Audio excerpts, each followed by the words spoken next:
Hey ladies and gentlemen, welcome back. This is HD and I'm coming at you guys with an HD broadcast of a Starcraft 2 professional game here. I just got sent in a great set of replays from my good friend Pain User. He had his hands on a bunch of awesome replays.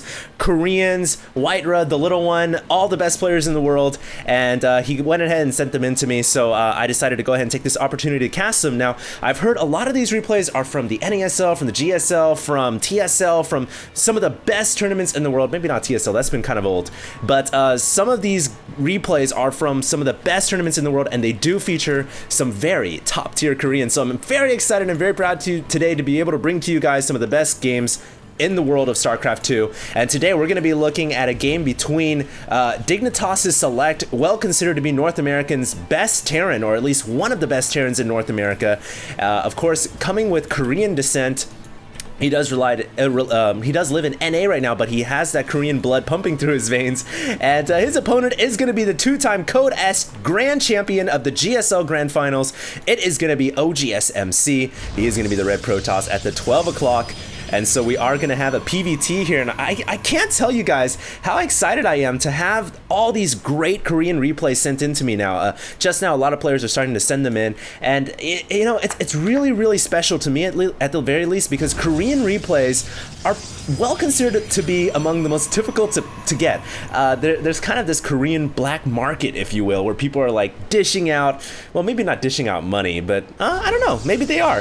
But these Korean replays are worth so much, and the teams that run these players, such as MC, or maybe not MC is not a good example, but for example, who am I trying to think of here? TSL Puma, or EG Puma now, I guess you could say, since he's on EG.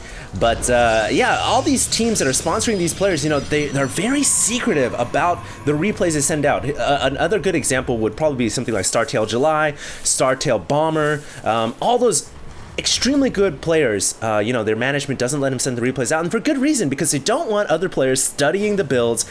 They don't want them adapting to the certain specific style that they've been practicing in-house, and hey, it's worth money. So it's great to get my hands on Korean replays whenever possible. And so we do, of course, now are going to have a Protoss versus Terran with what people consider to be the best Protoss in the world today, two-time Code S champion oGs.MC. So yeah, MC here is going to be the Red Protoss at the 12, and I'm interested to see what's going to happen here. He has thrown down his pylon down in the south end, and it doesn't look like he's going to be walling off. It doesn't really look like he's going to be going for a Nexus. He's not saving up 400 minerals here, which leads me to believe that something funky is going on here, because he's got a lot of gas running up on both of his assimilators. So it'll be interesting to see where he opts to go with this. He is double chrono boosting out a Sentry and Warp Gate technology right now. Select, though, is no fool. I mean, he is, like I said before, well considered to be the best North American Terran in the world right now. He is not going to fall prey to any shenanigans from MC. And we'll see what he decides to do. He is throwing down, wow, a lot of barracks here. 2 barracks, 3 barracks. Obviously going to get those barracks up after going for what seems to be a 1 barracks into command center. And yes, it is a 1-gate Nexus for MC after getting that double gas going. So both players getting their expansion really soon here. And you can't really blame them. It's cross-spawn map here on Metalopolis, and despite the fact this is a very old map and players still, they remember it from the old days, they still play it a lot in tournaments. And so, they're very well versed on this map, and given that they spawn cross-spawn, it doesn't surprise me that both players are opting to go with the most macro build possible, and playing something that they're comfortable with. However, with that said, MC is definitely the type of player that will just go balls to the wall and do something redonkulous. He is one of those players that is so good with his force field, so good with his sentries, and just so good with gateway units in general that you gotta always make sure that you have your pants buckled and your seatbelt fastened, because anything can happen. Something can be said there for that SCV. He obviously didn't have his seatbelt fastened. He went down in a quick hurry, but he did get a scout off on the Nexus, and so not too bad right there for d.Select. Getting a semi-partial scout at the very least. MC here chilling in the bottom here with a Proby. might opt to get a gateway or something like that. It looks like MC for now, or not a gateway, but excuse me, a proxy pylon. But MC for now is adding on a 4th and 5th gateway right now, and he is pushing across the map with a lot of sentries, and this is something that MC is known to do. He will make some very awkward timing pushes with just a bunch of sentries, and surprisingly, he's so good at microing those sentries around that he can exact a lot of damage with them and still get out without losing, or at least with taking minimal losses. So we'll see how he does this. He's got 6 sentries here, a stalker, and of course a proxy pylon now being erected. Is it a 6th gate, I wonder? 1, 2, 3, 4, 5 gates. No 6th gate to be seen right here. So it's just a 5 gate here. It's it's definitely not any kind of super aggression.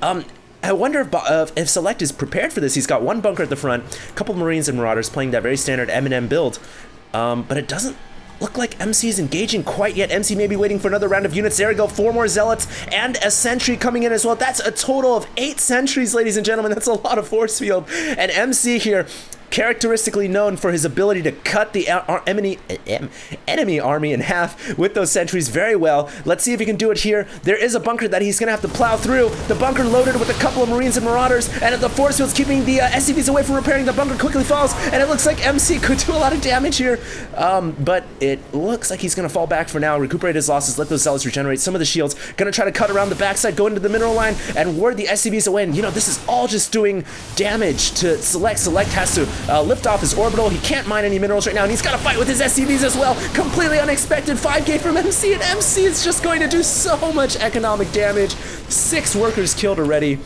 The APM for both these players is insane, 277 per minute for both of these guys. That's really, really high, in fact, and it looks like MC just continuing to just do so much damage. Oh man, that force field at the ramp just kind of the nail in the coffin, so to speak, because it's going to be very difficult for forces to reinforce if MC decides to keep that force field on the ramp. Doesn't look like he will do that. The orbital command seemingly trying to land down here, and oh my god, the ghosts have come out. A beautiful EMP shockwave from that there ghost right there. He kills off so many shields, and it looks like that money EMP may be exactly what Select needed. He cleans up the Protoss forces on the ground. What a brilliant play, and he lands down that orbital command.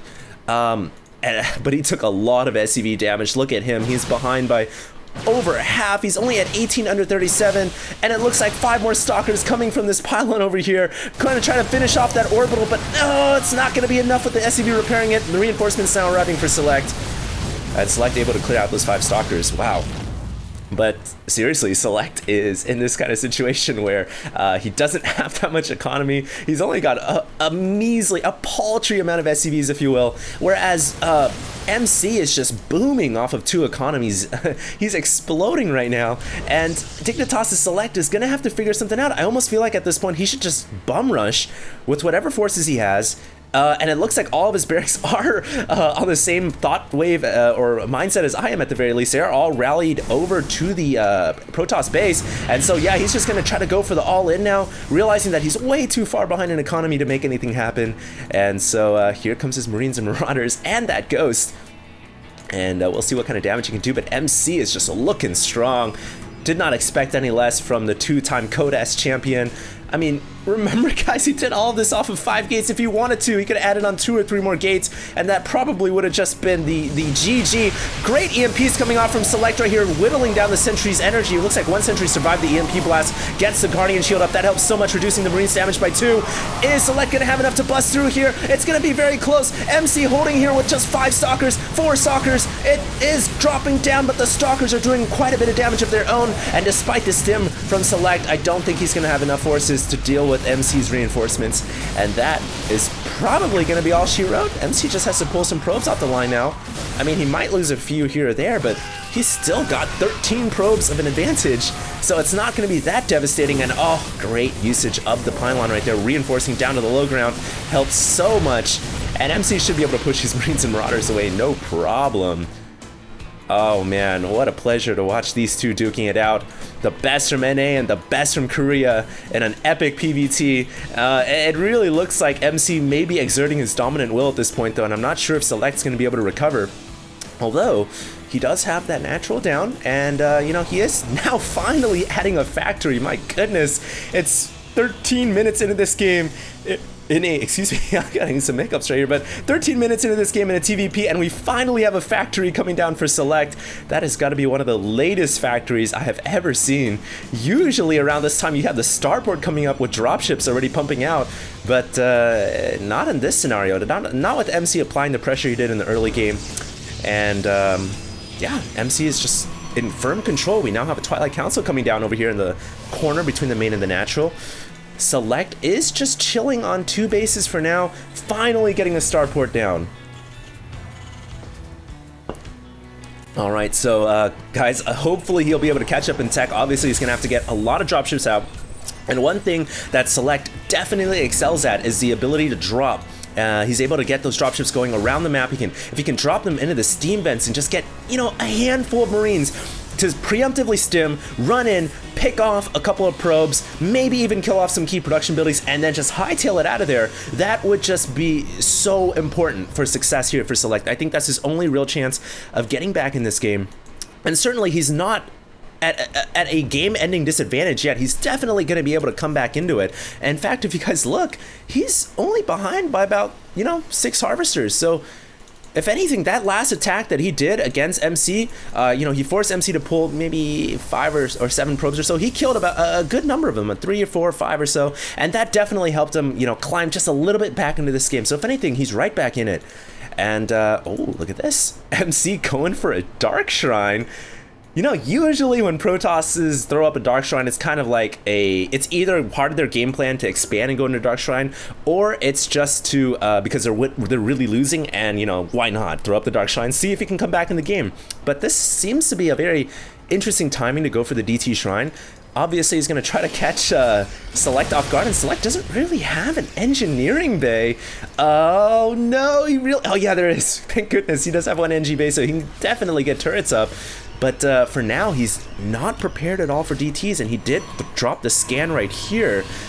Didn't really see anything except the Twilight Council, which can kind of hint him towards the fact that DTs may be coming, but not entirely. And here comes the DTs, so we'll see how much damage MC is going to be able to get out of these silent assassins. Their mission is to go and kill, and it looks like they are going to go and split into the main and the natural. I love it when Protoss players do this, forcing a double comsat to pick off any one DT, and oh, MC is just running right into the gas, and now the DTs have begun to reveal themselves. Note how MC revealed them both at the same time, just a hallmark of any good Protoss player, just abusing their units to the maximum. And now a third DT has joined the fray. That one will be picked off by comsat, but this one is just killing hordes of SCVs, and I don't think Select is going to respond. He's actually going to go in for an attack into MC's third expansion, but there is a DT up in here as well. Another comsat was used, and the comsat is definitely starting to run out. I don't even know if that was worth it, because keep in mind, Ghost can EMP to reveal the DTs, and oh my god, big engagement here, forces cutting the army in half, and Select lifting off the Ghost and bringing it to the back. Beautiful micro right there, keeping the Ghost alive. That is so crucial. He's going to need that EMP shockwave to deal with these forces. And oh my god, Select is pushing MC back. Unbelievable. MC going for these DTs, not able to exact enough damage. I don't think quite yet. Turrets are now up. Oh, but the one in the main is going down. And MC, he could actually kill off the main of Select. And oh my goodness, but at the same time, Select could possibly do some damage here at the front, but no. Now with the 2 DTs now coming out here, this orbital was just barely saved. It's still not actually in the safe yet because it's on fire. Select is gonna need that scan, and he's desperately gonna need to build an orbital command over there as well. Finally, Select realizing that, hey, he needs to lift off. He's run out of scan. The dropships are gonna try to hightail it out of there, but the stalkers are hot in pursuit, and MC could intercept the dropships. Oh, it's gonna be close. Can he get one of the dropships? No. They just barely get out of there. And meanwhile, MC is just wrecking havoc with this Dark Templar. It's got 17 kills, ladies and gentlemen. 17 kills on this Dark Templar. Oh my god, it is definitely a master of the silent assassinations. Finally it goes down, and wow, I don't think Select is too happy about that. I mean, he lost a lot of workers, 37, under 56, 44 workers killed.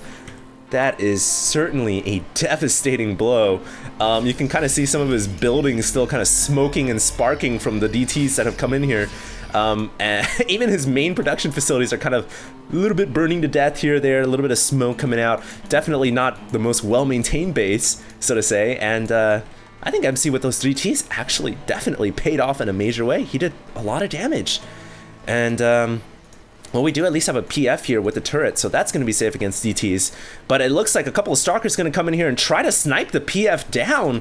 I wonder if this is going to be worth it. Oh, he's going to go around behind the minerals, and the PF doesn't quite have range. Oh, they're going to focus a turret down, and now the DT free reign to go after the PF. Oh, but a scan gets dropped down, and the Ibix cannon will not quite pick it off. However, the Marauders and Marines are able to do so, and wow, that was kind of creative right there from MC, realizing that you didn't need to really waste anything. Could have went for the snipe in the turret, and that is exactly what he did.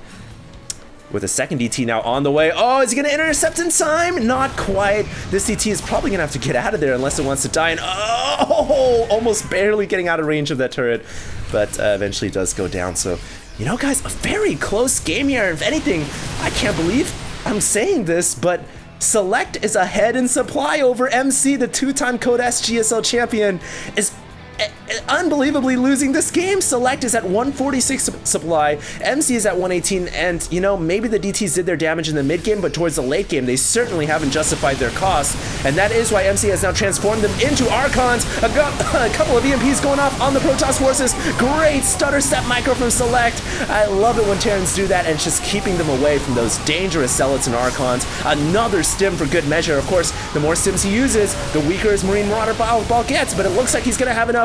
A defensive blink from MC. He has to run away. Does he have enough energy for a Storm? Storm is almost ready. Storm has been researched, and Storm goes down! Oh my god, but the Nexus goes down as well. What a game we have in our hands. And MC, he holds here, but he loses the Nexus. Actually, he may actually have to cancel the Nexus once again, guys. Could lose a Templar as well. Oh no, that Templar just barely survived with 3 hit points. Wow. That was certainly a close one, and I cannot believe it, but Select taking control of this game. After the beginning, early aggression for MC, I thought for sure MC was ahead, but that doesn't seem to be the case. Select is actually pulling ahead in this game right now, doing some significant damage with his M&M Bio Ball, and I'm surprised he hasn't upgraded that to M&M yet. Oh, there we go. There's the final M. M&M, of course, standing for Marine, Marauders, and Medvacs. No, they're not the peanut, the almond-filled chocolate little things that you eat at the store, even though they are quite tasty. But yeah, Select here has a lot of M&Ms and M's, but looks like the DT for now will be able to repel them.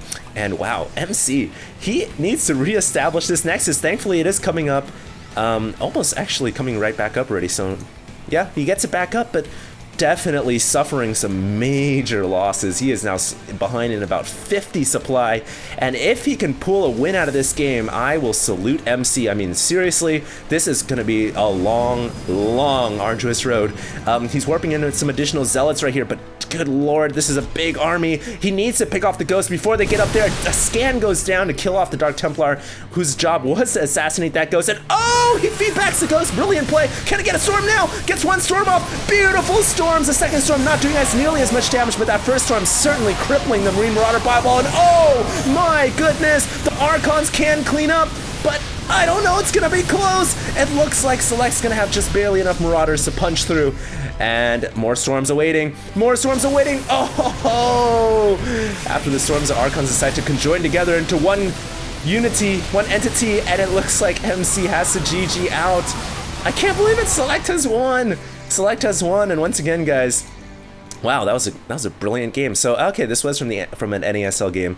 So once again, guys, I'm not casting these replays in any particular order. I just had some people send me a bunch of replays in a pack, and I compiled them, so I have just a bunch of replays. I don't have any particular order for them. All I know is they're really high level games, and I thought I'd bring them out to you guys in the StarCraft 2 community, because you guys deserve to see the best. No one's gonna ever hold me down. Anyways, yeah, guys, I'll be casting a lot of awesome Korean replays and other replays in the near future, along with all my current series that I'm doing as well. So thanks a lot, guys, for tuning in. And of course, this is HD, your friendly neighborhood caster, signing out.